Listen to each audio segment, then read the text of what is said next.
तो hello everyone, आज जो हमारी चर्चा होगी हम लोग चर्चा करेंगे कि मौलिक अधिकार क्या होते हैं, और साथ ही हम लोग चर्चा करेंगे जो हमने पिछले क्लासेस में चर्चा की थी, यानी कि फर्स्ट एंड सेकंड पार्ट हम लोगों ने पढ़ लिया था, पहला और दूसरा भाग। आज जो हमारी चर्चा होगी वो चर्चा हम लोग करेंगे मौलिक अधिकारों पे। मौलिक अधिकारों को अंग्रेजी में बोलते हैं फंडामेंटल राइट्स। फंडामेंटल राइट्स क्यों जरूरी है, किसी भी आदमी के लिए फंडामेंटल राइट्स क्यों जरूरी है? तो आप ऐसे समझ सकते हैं कि भाई कोई आदमी है, जा रहा है, अगर हम रास्ते में जाएं उसको पकड़ के मारने लग जाएं तो क्या उस आदमी की कोई गलती होगी? नहीं होगी। भाई उसकी क्या गलती, वो रास्ते पे चल रहा है। या हम कहने लग जाएं कि एक काम करो भाई, तुम रास्ता छोड़ो, क्यों? क्योंकि ये मेरे घर के सामने से निकलता है, तो उसका भी तो रास्ते पर कुछ अधिकार है, या उसका भी तो देश में कुछ अधिकार है, उसको भी कुछ मूलभूत अधिकार, हर छोटे से छोटे, हर गरीब से गरीब, हर अमीर से अमीर व्यक्ति को भारत में कुछ मूल अधिकार दिए गए हैं। जो अधिकार उसकी किसकी रक्षा करते हैं? जो भारत के लोकतंत्र की रक्षा करते हैं। और क्या करते हैं? और उस व्यक्ति के गरिमा की रक्षा करते हैं। कौन? मौलिक अधिकार। मौलिक अधिकार या फंडामेंटल राइट्स, ये कुछ अधिकार भारतीयों को भी हैं। ज़्यादातर किसको हैं? भारतीयों को, मतलब सारे भारतीयों को हैं, लेकिन कुछ विदेशियों को भी हैं। एक दो अधिकार क्या है, विदेशियों को भी मिला हुआ है। कोई दिक्कत? तो आज इसी कड़ी में हमारी जो चर्चा होगी वो भारतीय संविधान के भाग 3। क्वेश्चन डायरेक्ट पूछ लेता है एनडीए में कि निम्नलिखित में से किसमें मौलिक अधिकारों की चर्चा है। निम्नलिखित में से किस भाग में मौलिक अधिकारों की चर्चा है? तो भाग 3 में। भाग 3 क्या कहता है? मौलिक अधिकार। नागरिकों को शुरुआत में कितने मौलिक अधिकार मिले थे? 7। नागरिकों को शुरुआत में मिले थे 7 मौलिक अधिकार। लेकिन दिक्कत क्या आ गई? दिक्कत ये आ गई कि जो 7वां मौलिक अधिकार था उसका नाम था संपत्ति का अधिकार। क्या था? संपत्ति का अधिकार। अब जब ये संपत्ति का अधिकार था तो इसमें दिक्कत क्या थी कि लोग अपनी संपत्ति नहीं देते थे राज्य को। मान लीजिए राज्य को कोई चीज़ बनानी है, उसको रेलवे बनानी है, या उसको क्या करना है, सड़क बनानी है, लोगों ने अपना क्या नहीं दिया, अपनी ज़मीन नहीं दी। अब राज्य जो है उसकी ज़मीन हड़प भी नहीं सकता। क्यों? क्योंकि ये उसका मौलिक अधिकार है। वो मौलिक अधिकार के तहत कहाँ जा सकता है? सुप्रीम कोर्ट या हाई कोर्ट। भारतीय संविधान में जो सबसे आप जानते हैं कि सबसे ज़्यादा खतरनाक है, सबसे ज़्यादा पावरफुल अगर कोई चीज़ है तो वो मौलिक अधिकार ही है। मौलिक अधिकार किसी व्यक्ति को व्यक्ति बनाते हैं। मौलिक अधिकार बताते हैं कि हाँ, हम इस देश के निवासी और हमारा इस देश पर भी अधिकार है।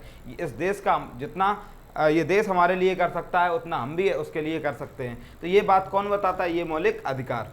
बात शुरू करें तो मौलिक अधिकार जो संपत्ति का अधिकार था उसको हटा के कहाँ डाल दिया गया? उसको कानूनी अधिकार बना दिया गया। रीज़न क्या था कि लोग अपनी संपत्ति नहीं देते थे, मनमानी बातचीत करते थे, फालतू की बातें, और सरकार क्या कर सकती थी? सरकार उनकी ज़मीन हड़प भी नहीं सकती थी, तो जबरन सरकार को वो जगह से हटाना पड़ता था। और चूंकि ये मौलिक अधिकार बहुत ज़्यादा क्या होते हैं, बहुत ज़्यादा पावरफुल होते हैं, तो सरकार को सुप्रीम कोर्ट में केस लड़ना पड़ता था, हाई कोर्ट में सरकार का फालतू का पैसा जाता था। इस वजह से भारतीयों का उद्धार करने के लिए संपत्ति के अधिकार को सरकार ने हटा दिया और इसको किसमें? कानूनी अधिकार बना दिया। कानून को जब चाहे संसद नया कानून पास करके पुराने कानून को ख़त्म कर सकती है। कोई दिक्कत? तो यहाँ से हमारा शुरू होगा आज का क्या? आज का टॉपिक, जिसका नाम है, क्या नाम है आज के टॉपिक का? जिसका नाम है मौलिक अधिकार, यानी कि फंडामेंटल राइट्स। सबसे पहले आते हैं कि भाई कौन कौन से मौलिक अधिकार हैं। तो कई हैं। पहला है आपका समानता का अधिकार। दूसरा कौन सा अधिकार है आपके पास? पहला है समानता का अधिकार, दूसरा है स्वतंत्रता का अधिकार, शोषण के विरुद्ध। इस तरीके से कई अधिकार हैं।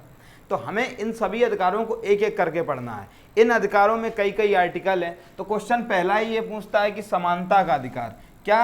Right to equality.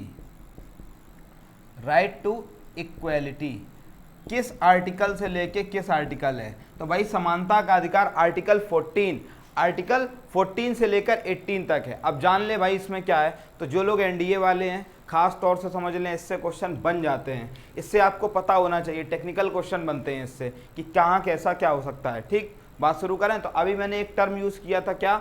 एक टर्म यूज़ किया था मैंने, उसका नाम था राज्य। तो शुरुआत करते हैं राज्य से, क्योंकि मौलिक अधिकारों का वर्णन किनसे है? अनुच्छेद 12 से लेकर 35 तक। मौलिक अधिकारों का कहाँ से कहाँ तक वर्णन है? अनुच्छेद 12 से लेकर 35 तक। 11 तक मैंने बता दिया था, 11 तक क्या थी? नागरिकता। अब 12 से 35। तो आर्टिकल 12 कहता है राज्य की परिभाषा। राज्य का क्या मतलब है? आप लोग भी बताइए कि भाई राज्य का क्या मतलब है। सब लोग बताएंगे। देखो राज्य का क्या मतलब होता है। राज्य का मतलब है हर वो चीज जो अपना कानून खुद बना सकती है, वो हर चीज राज्य है। जैसे यहाँ मैं यहाँ पे जहाँ मैं रिकॉर्ड कर रहा हूँ, यहाँ किसका कानून चलता है? मेरा। या स्टूडियो में किसका कानून चलेगा? मेरा। तो यहाँ क्या है? राज्य कौन है? हम हैं। यहाँ ये पूरी जो स्टूडियो है वहाँ का राज्य पूरा क्या होगा? राज्य होगा। या कोई कोचिंग इंस्टीट्यूट जहाँ का खुद का अपना रूल चलता है कि हम अगर मंडे को छुट्टी रखेंगे तो रखेंगे, कोई प्रॉब्लम, तो वो क्या है? एक राज्य यानी कि स्टेट है। हर वो चीज़ जिसका खुद का कानून है, हर वो चीज़ जिसका खुद का कानून है। राज्य की परिभाषा क्या होती है? हर वो चीज़ जो अपना काम करने में स्वतंत्र है, जो स्वतंत्र है। क्या है? स्वतंत्र निकाय है कि अपना काम खुद कर सकती है। जैसे आपकी नज़र में अपना काम खुद कौन कर सकता है? रेलवे क्या करती है? खुद का काम अपना करती है। तो रेलवे क्या है? एक स्वतंत्र राज्य है। उत्तर प्रदेश सरकार अपना कानून खुद बना सकती है। उत्तर प्रदेश सरकार अपने लिए रोडें खुद बना सकती है। क्या कर सकती है? तो उत्तर प्रदेश सरकार भी अपना कानून खुद बनाती है, यानी कि काम करने के लिए स्वतंत्र है। जब वो स्वतंत्र है तो वो भी क्या है? एक राज्य है। एसएससी यानी कि स्टाफ सिलेक्शन कमीशन भी क्या है? एक राज्य है कि भाई वो क्या करेगी? जब उसको निकालना होगा वैकेंसी, वो तब निकालेगी, उस पर किसी का दबाव नहीं चल सकता। हालांकि सुप्रीम कोर्ट का होता है दबाव, लेकिन सुप्रीम कोर्ट केवल कह सकता है, उस पर बिल्कुल वो दबाव नहीं बनाया जा सकता। जैसे होता है यूपीएससी खुद में क्या है? एक स्टेट है। जैसे आपने देखा होगा हवाई जहाज यानी कि जो एयर इंडिया है वो भी अपना स्टेट है। तो हर वो चीज़ जो अपना खुद का कानून बना सकती है, जो अपना कानून बनाने में यानी कि अपने कानूनों का सृजन करने में स्वतंत्र होती है, वह निकाय जो अपना कानून बनाने के लिए स्वतंत्र होती है, मतलब जो अपने नियम, उपनियम, उपबंध खुद बना सकती है, वो क्या होती है? राज्य। उसी को क्या बोलते हैं? स्टेट। तो भारत में कई स्टेट हैं, लेकिन स्टेट कौन? रहने वाले स्टेट कितने हैं? 28 राज्य और 8 केंद्र शासित प्रदेश। लेकिन इसके अलावा कई स्टेट ऐसे हैं जो केंद्र सरकार के अधीन काम करते हैं। कोई प्रॉब्लम? अब हर स्टेट की नियुक्ति या तो राष्ट्रपति करता है या प्रधानमंत्री के द्वारा की जाती है। तो राष्ट्रपति भाई यूपीएससी के जो चेयरमैन होते हैं, यूपीएससी के जो सदस्य होते हैं, वो कौन नियुक्ति करता है? राष्ट्रपति करता है। तो भाई वो क्या है? खुद का अपना एक निकाय है, वो खुद का अपना नियम बना सकता है। तो क्या यूपीएससी एक है राज्य? तो यूपीएससी भी एक राज्य है। क्वेश्चन पूछें कि क्या अंडमान निकोबार एक राज्य है? बिल्कुल राज्य है, वो बिल्कुल राज्य है। क्या है? बिल्कुल राज्य। लेकिन क्या वो अपना कानून बना सकता है? नहीं। तो वो केंद्र सरकार के अधीन राज्य है। ऐसे ही राज्यों को क्या बोलते हैं? यूटी यानी यूनियन टेरिटरी, जिन पर कानून केंद्र सरकार बनाती है। अब हम पूछें कि भारत में सर्वोच्च राज्य कौन सा है? क्वेश्चन आया था, शायद एसएससी में आया था कि भारत में सर्वोच्च राज्य कौन सा है। 4 ऑप्शन है आपके पास। पहला है लोकसभा, दूसरा है राज्यसभा, तीसरा है संसद, चौथा नन ऑफ दीज। बताओ सर्वोच्च कौन है इस सब में? तो इस सब में सर्वोच्च कौन है? देखो, क्या लोकसभा अकेले कोई काम कर सकती है? नहीं। क्या राज्यसभा अकेले कोई काम कर सकती है? नहीं, कुछ शक्तियों को छोड़कर। तो सर्वोच्च, अच्छा हम बदल दें, ऑप्शन बदल दें, चलो इसमें कंफ्यूजन हो रही। चलो ये देखो कि भारत में सबसे बड़ा, सबसे ऊंचा राज्य कौन सा है? सर्वोच्च राज्य कौन सा है? 4 ऑप्शन है। पहला है एसएससी, दूसरा है यूपीएससी, तीसरा है सुप्रीम कोर्ट और चौथा है संसद। तो भारत में सबसे ऊंचा राज्य कौन सा है? सर्वोच्च राज्य कौन सा है? तो भारत में सर्वोच्च राज्य है संसद।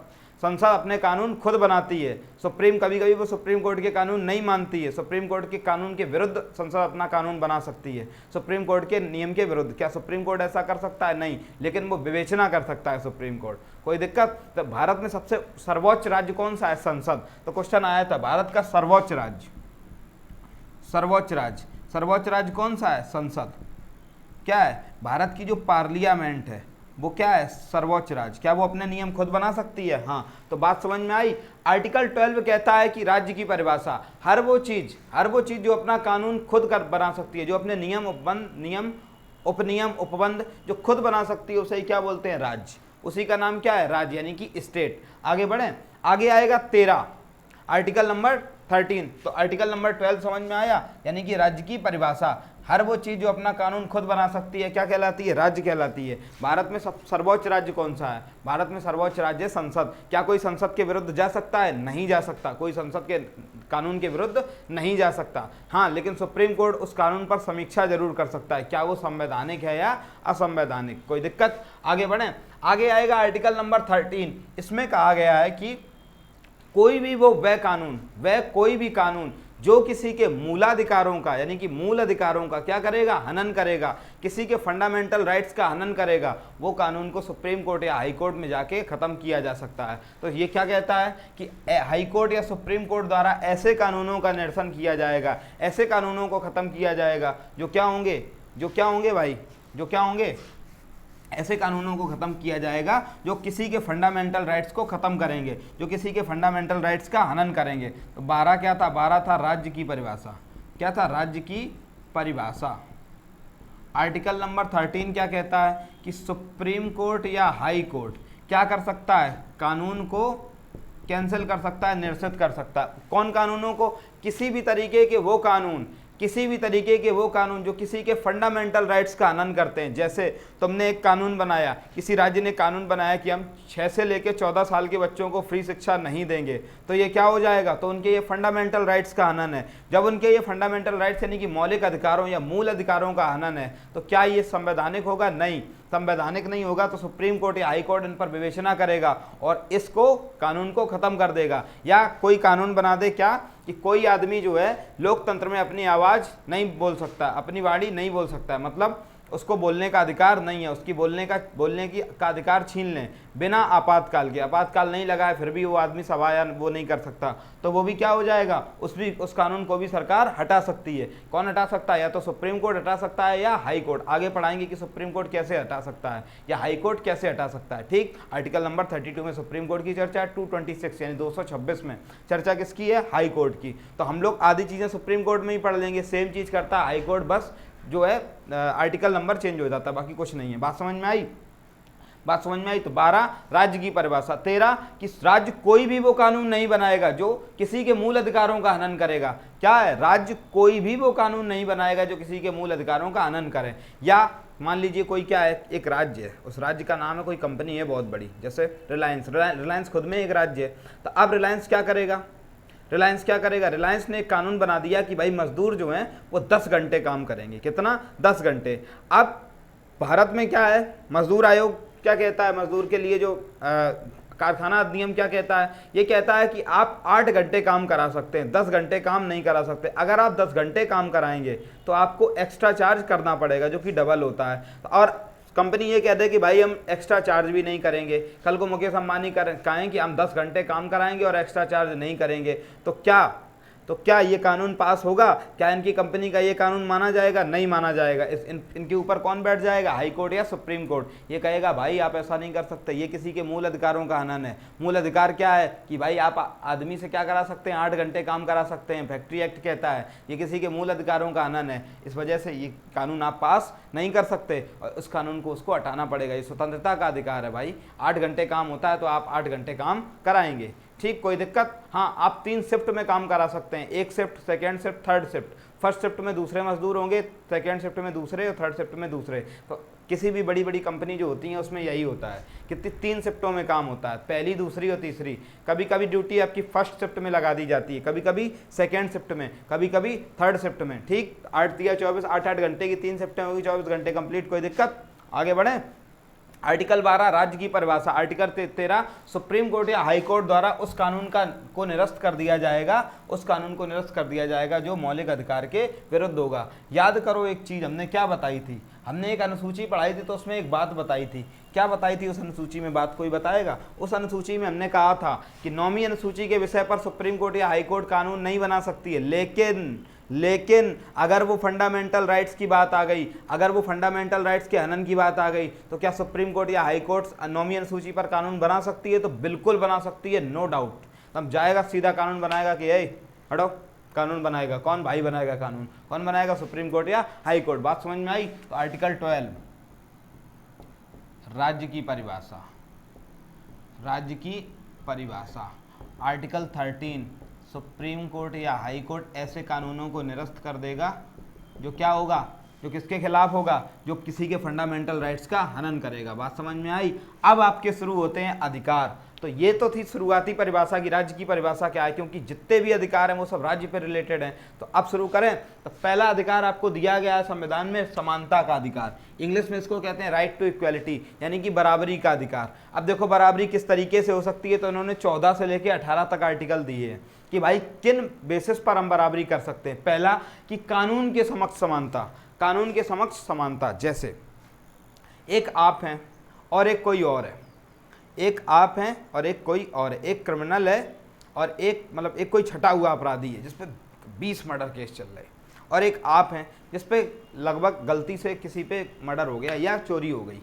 ठीक, तो आर्टिकल 14 कहता है कि समान कानून के लिए क्या समान केस के लिए, यानी कि समान अपराध के लिए समान सजा दी जाएगी। ये नहीं कि भाई वो 20 मर्डर वाला है तो तुम उसको फांसी दे दोगे, 20 मर्डर उस पर पहले से लगे हैं, या जो पहला वाला है पता चला पहला उस पर मर्डर गलती से हो गया और किसी का एक्सीडेंट हो गया तो तुमने उसको फांसी दे दी, ऐसा नहीं होगा। क्या होगा, तो कानून के समक्ष समानता रखनी पड़ेगी। क्या करना पड़ेगा, जो इसको तुम सजा दोगे वही सजा तुमको इसको देनी पड़ेगी। तो क्या होता है, कानून के समक्ष समानता, मतलब कानून के सामने हर आदमी बराबर है, चाहे आदमी हो, चाहे औरत हो, चाहे कोई हो, सब लोग बराबर हैं। कानून के सामने ना कोई बड़ा है ना कोई छोटा है। कहा भी जाता है कानून अंधा है, कानून किसी को देख नहीं सकता, वो केवल तराजू पे तौलता है, दूसरे हाथ में तलवार होती है। जिसका पलड़ा भारी वो जीत गया, जिसका हल्का उसके गर्दन काट देता है। कौन, वो जो मूर्ति होती है उसकी एकदम सफ़ेद रंग की इस तरीके से पट्टी बांधे खड़ी रहती है, एक हाथ में तराजू एक हाथ में इस तरीके से तलवार होती है, कोई दिक्कत। तो आर्टिकल 14 कहता है कानून के समक्ष समानता। कानून के सामने सब लोग क्या होंगे, बराबर होंगे।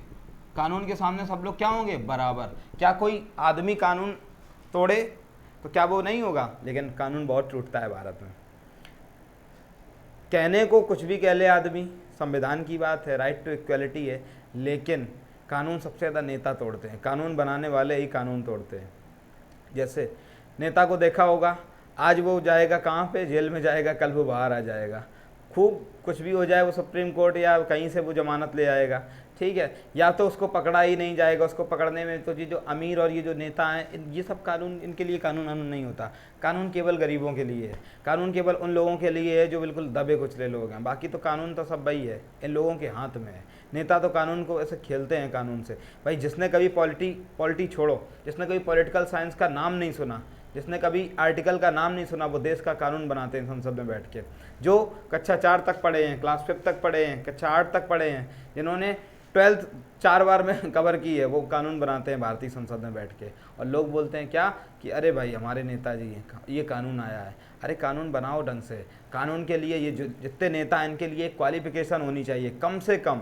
भाई जो एक नेता है, यूपीएससी से कह दो नेता बनना है तो एक एग्ज़ाम पास करो, यूपीएससी अपना एक एग्ज़ाम लगा दे, या एसएससी से कह दो तुम अपना एक एग्ज़ाम लगा दो। भाई हो सकता है यूपीएससी का एग्ज़ाम टफ हो जाए, सब कोई ना निकाल पाए, ठीक है, कोई दिक्कत नहीं। क्या कह दो, स्टेट पीसीएस से कह दो।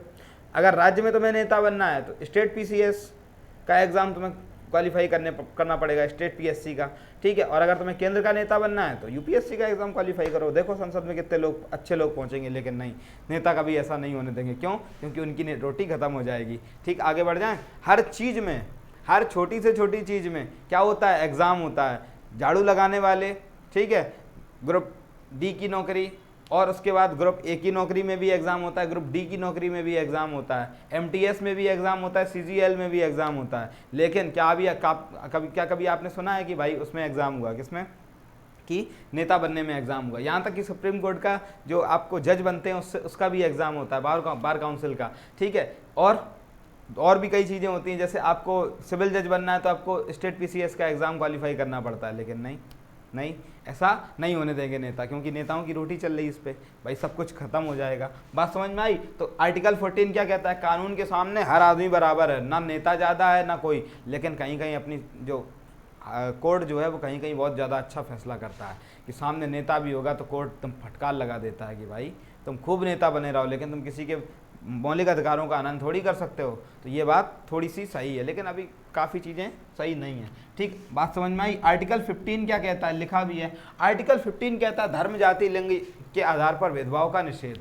मतलब आप किसी पर धर्म के आधार पर, जैसे कोई हिंदू है या कोई मुसलमान है, तो ये नहीं कह सकते कि भाई ये मुस्लिम बस्ती है यहाँ हिंदू नहीं रहेगा, ऐसा आप नहीं कह सकते, क्योंकि ये कानून के समक्ष समानता है। ये कानून के समक्ष समानता है, कानून के सामने हर आदमी बराबर है। ऐसा होता है अक्सर कि भाई वहाँ से लोग प्रतिस्थापित कर दिए गए। कश्मीर में क्या, लेकिन वही बात है, राजनीति। कश्मीर में यही तो हुआ था कि जहाँ मुस्लिम आबादी बढ़ गई वहाँ हिंदुओं के साथ अत्याचार किया गया, वहाँ के हिंदू भागे। तो क्या ये आर्टिकल 15 का आनंद नहीं था? नहीं, लेकिन देश के लोगों को ये समझ में नहीं आएगा। क्यों नहीं आएगा? क्योंकि वो बस अलग सी राजनीति है। वहाँ के पंडितों पर राजनीति की गई, वहाँ के मुसलमानों के लिए अलग राजनीति की गई, और हुआ क्या बाद में कि आज देख लो बवाल। आज तक वो बवाल शांत नहीं हो पाया। वहाँ के कुछ ही हैं अलगाववादी, कुछ लोग हैं, बाकी सब लोग कश्मीर के इंडिया में रहना चाहते हैं। लेकिन भाई करें क्या जब बदनाम हो चुके हैं वो लोग। तो ठीक है, बात समझ में आई? आगे दूसरी बात आएगी, आप जाति के आधार पर, जैसे हम पंडित जी हैं, या कोई सामने वाला निम्न जाति का है, एससी कैटेगरी का है, तो हम ये नहीं कह सकते कि भाई एक काम करो तुम हमारे बराबर नहीं बैठोगे। लेकिन अभी भी गांव में ये परंपरा चलती है, वहाँ पे अभी भी कहा जाता है कि भाई एक काम करो, जिस कुएं से हम पानी भरेंगे वहाँ तुम पानी नहीं भरोगे, जिस जगह पे हम बैठेंगे उसके बराबर तुम नहीं बैठ पाओगे। तो ये चीज़ तो खैर गलत है। जो सही बात है वो सही बात है, क्योंकि हम लोगों को धर्म, जाति या लिंग के आधार पर भेदभाव नहीं करना चाहिए, या लिंग के आधार पर मतलब स्त्री, सबसे ज़्यादा भेदभाव तो हम लोगों के घर में ही हो रहा है स्त्री के साथ। जैसे हम लोग क्या करते हैं, रिसेंटली क्या हो रहा है, यहाँ पे वोटिंग चल रही है यूपी में, आज दूसरे चरण की वोटिंग थी किसकी, निकाय चुनाव की जी। यहाँ पे वोटिंग चल रही है। लड़कियां क्या करती हैं, वो अपने बाप से पूछेंगी, यानी पिताजी से पूछेंगी, अपने पति से पूछेंगी या भाई से पूछेंगी कि वोट कहाँ देना है। अरे तुम भी तो भारत के नागरिक हो, जाओ स्वतंत्र हो, दे के आओ और जरा समाज में इंटरेस्ट लो। लेकिन नहीं, लड़कियों ने सोच लिया है कि जहाँ हमारे घर ने कह दिया वोट वहीं देना है, जबकि आपको ऐसा नहीं करना चाहिए, क्योंकि आपके लिए है, आपका एक एक वोट, एक एक छोटी से छोटी चीज़ आपके लिए है। लेकिन नहीं, तो सबसे ज़्यादा भेदभाव तो इसमें घर में हो रहा है। ठीक, तो धर्म, जाति या लिंग के आधार पर भेदभाव नहीं कर सकते। आर्टिकल 15 क्या कहता है कि आप धर्म, जाति या लिंग के आधार पर भेदभाव नहीं कर सकते। याद रखना, किसके किसके आधार पर, धर्म, जाति, लिंग के आधार पर भेदभाव नहीं कर सकते। धर्म, हिंदू मुस्लिम के आधार पर भेदभाव नहीं किया जा सकता। जाति, कि भाई हम ब्राह्मण हैं या हम ठाकुर हैं, हमारे साथ कोई निम्न जाति का नहीं बैठ सकता, कोई और लोग नहीं बैठ सकता, ये चीज़ तो जाति के आधार पर भी हम लोग भेदभाव नहीं कर सकते। लिंग के आधार पर कि भाई कोई लड़का है, कोई लड़की है, या कोई अदर है, ट्रांसजेंडर वगैरह है, तो उस पर हम लोग क्या नहीं कर सकते, उस पर हम लोग भेदभाव नहीं कर सकते, क्योंकि भाई वो थोड़ी हो गए, उनको तो भगवान ने दिया है जैसा है, तो उस पर हम लोगों को भेदभाव नहीं करना चाहिए। तो धर्म, जाति या लिंग के आधार पर भेदभाव नहीं किया जा सकता। किस पर? आर्टिकल नंबर 15 पर। आगे पढ़ाएंगे कि ये जो आपके मौलिक अधिकार हैं, ये आपको असीम पावर देते हैं, आपको शक्ति देते हैं। क्या शक्ति देते हैं कि अगर आपके कोई मौलिक अधिकारों का हनन करे तो डायरेक्ट उठो और आर्टिकल 32 में चले जाओ। आर्टिकल 32 के तहत आप पहुंचेंगे सुप्रीम कोर्ट, और सुप्रीम कोर्ट कहेगा कि अगर आपके मौलिक अधिकारों का हनन हुआ है तो आप डायरेक्ट सुप्रीम कोर्ट आ सकते हैं। तो आपके मौलिक अधिकार आपको पावरफुल बनाते हैं, आपको शक्ति देते हैं। आपके शक्तियों का क्या करते हैं, सेंट्रलाइजेशन करते हैं, केंद्रीकरण करते हैं कि भाई आपके पास भी शक्ति है। लेकिन लोग इसको यूज करने से डरते हैं, क्योंकि भाई पुरानी बात, केस जाएगा, 10 साल बाद उसका फैसला आएगा, 20 साल बाद होगा और फालतू की दुश्मनी बढ़ जाएगी। एक गाली के चक्कर में पता चला ये सब हो गया। लेकिन क्या करना चाहिए, हम लोगों को इसका ध्यान रखना चाहिए कि आपके मौलिक अधिकार अगर कोई नहीं तोड़ रहा है तो आपको भी दूसरे के नहीं तोड़ना चाहिए। अगर आपके किसी ने मौलिक अधिकार को छीना है तो तुरंत जाइए सुप्रीम कोर्ट। आगे पढ़ाएंगे सुप्रीम कोर्ट कैसे जाते हैं। ठीक, कोई दिक्कत? आर्टिकल 14 कानून के समक्ष समानता। आर्टिकल 15 धर्म, जाति या लिंग पर आप भेदभाव नहीं कर सकते। आर्टिकल 16 कहता है नियुक्ति में समान अवसर। जैसे किसी स्टेट में एसडीएम के लिए पीसीएस एग्जाम आया है, ठीक है, मान ली यूपी में आया है, यूपी पीएससी द्वारा पीसीएस एग्जाम, तो आप ये नहीं कर सकते कि भाई हम क्या करें कि इनको पहले दे दे उनको बाद में दे दे, नहीं कर सकते। लेकिन आरक्षण एक अपवाद है। आरक्षण जो है हमारे राइट टू इक्वलिटी का अपवाद है, अपवाद नहीं है वास्तव में। ये क्या है, ये सबको समान रखने के लिए, बराबरी में लाने के लिए ये कुछ सीटें आरक्षित होती हैं। लेकिन इसका मतलब ये नहीं है कि आपका डिस्क्रिमिनेशन नहीं कर रहा है आपका डिस्क्रिमिनेशन। लेकिन फिर वही बात है, डिस्क्रिमिनेशन से ज़्यादा ये पब्लिक वेलफेयर कर रहा है। हाँ, डिस्क्रिमिनेशन हो रहा है, जनरल कैटेगरी में प्रॉब्लम आ रही है, ओबीसी कैटेगरी में प्रॉब्लम आ रही है, सब समाज के लोगों को दिक्कत आ रही है। लेकिन अगर नहीं देंगे तो SC ST का क्या होगा, ST ट्राइब का क्या होगा, SC लोगों का क्या होगा जो अभी तक शिक्षा में आगे नहीं बढ़ पाए हैं। लेकिन फिर वही बात कि इसका भी क्या हुआ, राजनीतिकरण हुआ और इस पर भी राजनीति चलाई गई। चीज़ अच्छी थी उसको खराब कर दिया गया।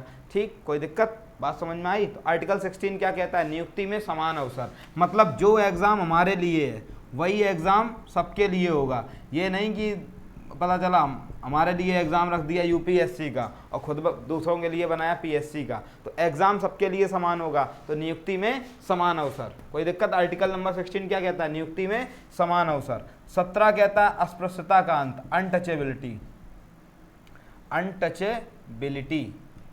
अनटचेबिलिटी खत्म करो। मतलब छुआछूत की भावना खत्म करो। क्या करो? छुआछूत खत्म करो। हम लोगों को क्या नहीं करना चाहिए, छुआछूत नहीं करना चाहिए। लोग क्या करते हैं कि भाई कोई SC कैटेगरी का आया घर में और बस बाहर से ही दूर दीवार से दूर रहो, रोड से मत निकलो। तो ये सब हम लोगों को ख़त्म करना चाहिए। अस्पृश्यता, अनटचेबिलिटी, पुराने ज़माने में अनटचेबिलिटी बहुत ज़्यादा थी, बहुत ज़्यादा का मतलब इतनी ज़्यादा थी कि अनटचेबिलिटी के चक्कर में लड़ाइयाँ हो जाती थी, दलितों को मारा जाता था, दलितों के लिए कुएँ अलग बनाए जाते थे, दलितों को अपने कुएँ अलग खोदने पड़ते थे, ठीक है। तो ये भी है। और कहीं कहीं मतलब ये नहीं कह सकते केवल दलितों पर अत्याचार हुआ, कहीं कहीं ब्राह्मणों पर, क्षत्रियों पर भी अत्याचार किया गया। रिसेंटली आप देख भी सकते हैं कहीं कहीं से विस्थापित होने। तो ये नहीं कह सकते कि समाज का एक वर्ग ज़्यादा, हाँ कह सकते हैं कि उन लोगों ने जो है ज़्यादा प्रॉब्लम उठाई है, लेकिन इसका मतलब ये नहीं है कि इस वर्ग ने भी प्रॉब्लम नहीं उठाई, सब ने बराबर प्रॉब्लम उठाई, लेकिन उनकी प्रॉब्लम ज़्यादा थी क्योंकि वो लोग ज़्यादा पढ़े लिखे नहीं थे। ये लोग क्या थे, ब्राह्मणों और क्षत्रियों में क्या थे, ये लोग पढ़े लिखे लोग थे, धनाढ़ लोग थे, इनके पास ठीक ठाक पैसा था, जबकि उनके पास पैसा नहीं था। तो अगर इनके साथ ऐसा होता तो ये ठीक है, चले गए कहीं दूसरा घर ले लिया, वो बेचारे कहाँ घर लेंगे। बात समझ में आई। तो अनटचेबिलिटी, हम लोगों को अनटचेबिलिटी को ख़त्म करना है। अगर कोई आदमी आपसे छुआछूत करे तो डायरेक्ट उठाओ आर्टिकल 32 को, पहुंच जाओ सुप्रीम कोर्ट, देख लेंगे तुमको सुप्रीम कोर्ट में। या आप कहे कि आप हमारे साथ चाय नहीं पियेंगे, आप हमारे साथ ये नहीं करेंगे, कुल्ला नहीं करेंगे, ये सब बातें। ठीक, आगे बढ़ें। आगे आता है उपाधियों का अंत। उपाधियों का अंत, जैसे किसी के नाम के आगे लिखा होता है क्या, किसी के नाम के आगे लिखा है क्या, जमादार, जमादार नहीं है, जमादार तो गलत हो गया, जमींदार, जमींदार, जमादार तो अलग चीज़ हो गई। किसी के नाम के आगे लिखा है जमींदार। ठीक, देखो जमींदार और जमादार में एक मात्रा का अंतर है, कितना बदल देता है। जमींदार राजा, ठीक, जमादार, ठीक, कलेक्टर।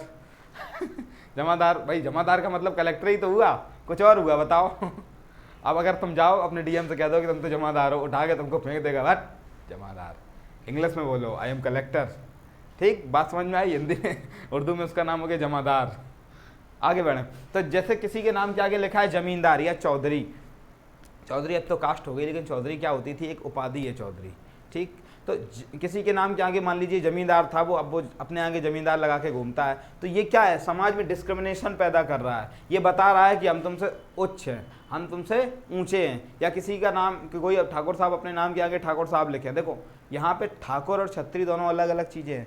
ठाकुर का मतलब होता है पूरे गांव को पालने वाला, पूरे गांव को पालने वाला। पुराने समय में क्या होता था, पूरे गांव से एक किसी को चुना जाता था जो क्या करेगा, पूरे गांव का हेड होगा, उसे ठाकुर कहते थे। ठाकुर का मतलब होता है पालक।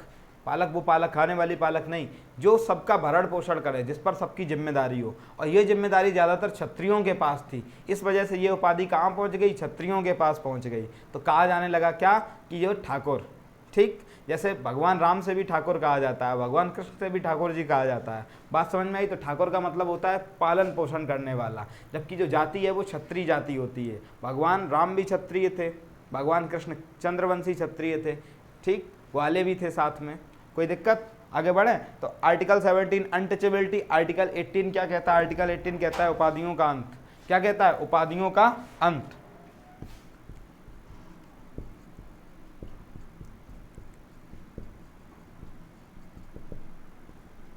उपाधियों का अंत, कि सबकी बराबरी के लिए हम लोगों को उपाधियां खत्म करनी पड़ेंगी। क्या करनी पड़ेंगी, उपाधियां खत्म करनी पड़ेंगी। कोई दिक्कत। उपाधियां जैसे कौन सी, कोई अपने नाम के आगे लिखा है क्या, जमींदार, तो वो उसको खत्म करनी पड़ेगी। डिस्क्रिमिनेशन के लिए उसको उपाधियां खत्म करनी पड़ेंगी। डिस्क्रिमिनेशन खत्म करने के लिए उपाधियों का अंत करना पड़ेगा। अगर कोई आदमी फिर भी उपाधियां लिए घूम रहा है फालतू में कि अरे ये है, तो वो चीज़ गलत है। लेकिन यहाँ पे एक अपवाद है और क्वेश्चन वहीं से पूछता है। आपने सुना होगा कि आर्मी का कोई आदमी है, मान लो सूबेदार है, तो वो अपने नाम के आगे सूबेदार लिख लेता है। कोई आदमी कर्नल है तो वो अपने नाम के आगे कर्नल लिख लेता है। ऐसा क्यों, क्योंकि भारत में उपाधियों का तो अंत हो चुका है, फिर ये लोग क्यों लिख लेते हैं। तो इसके लिए अपवाद है सेना। सेना इसके लिए अपवाद है, एक सेना अपवाद है। या केंद्र सरकार द्वारा दिया गया, केंद्र सरकार दिया गया कोई उपाधि, जैसे केंद्र सरकार क्या उपाधि देती है, पद्म विभूषण, पद्मश्री, भारत रत्न। तो इन सब में अगर कोई आप, केंद्र सरकार ने आपको कोई उपाधि दी है, भाई सेना की उपाधि भी केंद्र सरकार की उपाधि होती है। तो अगर आपको केंद्र सरकार ने कोई स्पेशल उपाधि दी है, जैसे केंद्र सरकार पंडित की उपाधि देती है, जैसे जो बहुत ज़्यादा, पंडित बिरजू महाराज, तो ये बहुत ज़्यादा जो ज्ञानी लोग होते हैं वो अपने नाम के आगे लिख सकते हैं। ठीक, बात समझ में आई। तो सेना और उपाधि, जो सेना की उपाधियाँ होती हैं, सेना की उपाधियाँ, वो क्या है, अपवाद है। अगर कोई आदमी मेजर से रिटायर हुआ है तो वो अपने नाम के आगे ज़िंदगी भर मेजर लगा सकता है। कोई आदमी अगर जनरल से रिटायर हुआ है तो वो नाम के आगे जनरल लगा सकता है ज़िंदगी भर। कोई आदमी अगर सूबेदार से रिटायर हुआ है तो वो अपने नाम के आगे बराबर सूबेदार लगा सकता है, कोई प्रॉब्लम नहीं है। बात समझ में आई? तो पूरी बात समझ में आई आर्टिकल 12 से लेके 18 तक। कोई दिक्कत, कोई समस्या? समानता का अधिकार कहाँ से कहाँ तक है? 14 से 18। पहला आर्टिकल 14 कहता है कानून के समक्ष समानता, यानी कि विधि के सामने सब लोग बराबर हैं। कानून के सामने सब लोग बराबर हैं, ना लड़कियां कम हैं ना लड़के ज़्यादा हैं। कानून के सामने सब लोग बराबर होंगे। आर्टिकल 15 कहता है कि धर्म, जाति या लिंग के आधार पर आप किसी के साथ भेदभाव नहीं कर सकते। आप किसी का धर्म देखकर उसके साथ भेदभाव नहीं कर सकते। आप किसी की जाति देखकर उसके साथ भेदभाव नहीं कर सकते। आप किसी के जेंडर देखकर उसके साथ भेदभाव नहीं कर सकते। आर्टिकल 16 कहता है कि नियुक्ति में समान अवसर, कि समान नियुक्ति के लिए, समान पद के लिए समान अवसर कौन देगा? ये राज्य का कर्तव्य है। ये नहीं कि भाई ये तुम्हारी बुआ के लड़का उनको पहले लगा लिया, ये तुम्हारी चाचा के लड़का उनको पहले लगा लिया, ऐसा नहीं करना है। सबके लिए समान अवसर, सबके लिए इंटरव्यू का प्रावधान, सबके लिए एग्जाम का प्रावधान, यही करता है। आगे आर्टिकल 17 कहता है अस्पृश्यता, यानी कि अनटचेबिलिटी। अनटचेबिलिटी को खत्म करो। कोई अगर अनटचेबिलिटी ज़्यादा मुँह चले, किसी का कोई ज़्यादा बोले, जाओ सीधे सुप्रीम कोर्ट। उठो आर्टिकल नंबर 32, सवेरे उठो, दोपहर में दिल्ली अगर दूर है तो भाई चले जाओ कहाँ? High court. आर्टिकल 226 जहाँ पे हो हाई कोर्ट तो पास होगा, या तो हाई कोर्ट पास होगा या सुप्रीम कोर्ट। अगर नॉर्थ में हो तो ज़्यादातर लोगों के पास सुप्रीम कोर्ट पास पड़ता है, ठीक। अगर यूपी में हो तो ठीक है, लेकिन अगर वेस्ट यूपी में हो तो सुप्रीम कोर्ट पास है। अगर ईस्ट यूपी में हो, पूर्वांचल में हो तो क्या करोगे? वहीं पे है, वहीं पे इलाहाबाद में सीधे चले जाओ, हाई कोर्ट हो जाओ सीधे, और केस कर दो किस पे कि ये देखो अनटचेबिलिटी हमसे कह रहा है, छुओ मत, आओ इसको आप छुलाओ। तो बोलेगा जज आहा आओ तुमको बताएं कैसे नहीं छुआ जाता है।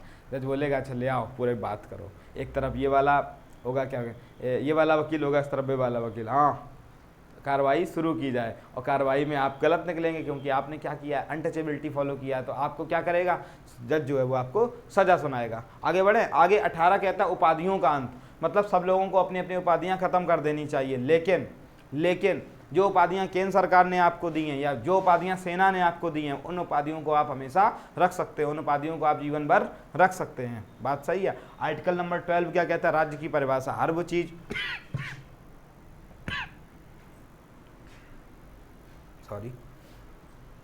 हर वो चीज जो अपना कानून, नियम, उपनियम, उपबंध खुद बना सकती है उसको क्या कहते हैं? राज्य, यानी कि स्टेट। आर्टिकल नंबर 13 कहता है सुप्रीम कोर्ट या हाई कोर्ट द्वारा ऐसे कानूनों को खत्म किया जा सकता है जो कानून किसके लिए? जो कानून खराब होते हैं किसके लिए? जो कानून आपके मानवाधिकारों के लिए, आपके फंडामेंटल राइट्स के लिए गलत हैं, जो कानून आपके फंडामेंटल राइट्स का हनन करते हैं, आपके मूल अधिकारों का हनन करते हैं, मौलिक अधिकारों का हनन करते हैं। आर्टिकल नंबर 13 के तहत सुप्रीम कोर्ट या हाई कोर्ट उन पर डायरेक्ट रोक लगा सकता है। अब क्वेश्चन पूछता है कैसा कि हम जानते हैं कि 9वीं अनुसूची में सुप्रीम कोर्ट या हाई कोर्ट कानून नहीं बना सकता।